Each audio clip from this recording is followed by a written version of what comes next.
ఓ ప్రియమైన కుటుంబమా, క్రీస్తు మనతో ఉండుగాక.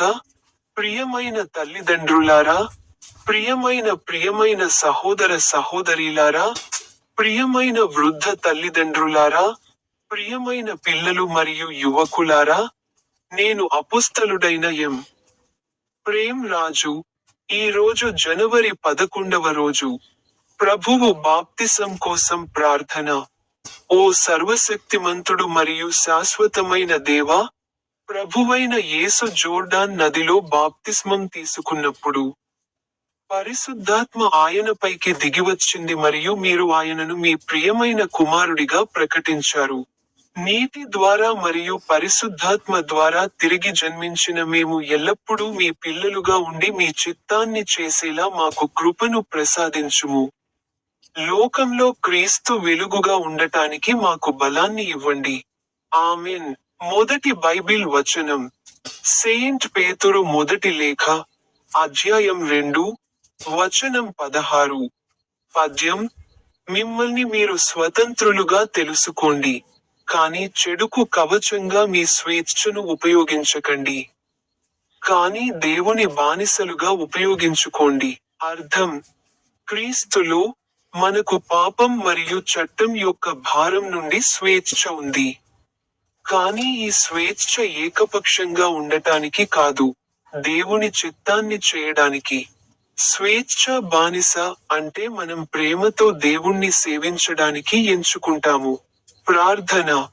ఓ గొప్ప దేవా, నన్ను విడిపించినందుకు ధన్యవాదాలు. ఈ స్వేచ్ఛను తప్పు చేయడానికి కాకుండా ఇతరులకు సేవ చేయడానికి మరియు మీకు విధేయత చూపడానికి నాకు కృపను ప్రసాదించు. ఆమెన్. రెండవ బైబిల్ వచనం. యెషయా 32 అధ్యాయం, వచనం 18. వచనం. నా ప్రజలు శాంతి నివాసాలలో, భద్రత ఉన్న ప్రదేశాలలో మరియు సౌకర్యవంతమైన విశ్రాంతి స్థలాలలో నివసిస్తారు. అర్థం. ఈ వచనం దేవుని నుండి వచ్చిన వాగ్దానం. మనం ఆయన రాజ్యంలో నడుస్తున్నప్పుడు, ఆయన మనకు కేవలం ఒక ఇంటిని మాత్రమే కాకుండా, ఆధ్యాత్మిక శాంతి మరియు భద్రత ఉన్న నివాస స్థలం ను ఇస్తాడు. బాహ్య శబ్దం ఉన్నప్పటికీ హృదయంలో మిగిలి ఉన్న లోతైన విశ్రాంతి గురించి ఇది మాట్లాడుతుంది. ప్రార్థన. శాంతిని ఇచ్చే దేవా, నీవు నా కోసం సిద్ధం చేసిన సురక్షితమైన స్థలాలకు నేను నీకు కృతజ్ఞతలు తెలుపుతున్నాను.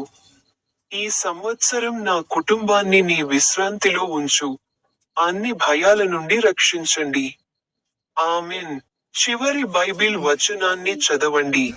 కీర్తన 118, వచనాలు 5 మరియు 6. వచనం. నా కష్టకాలంలో నేను ప్రభువుకు మొర్రపెట్టాను.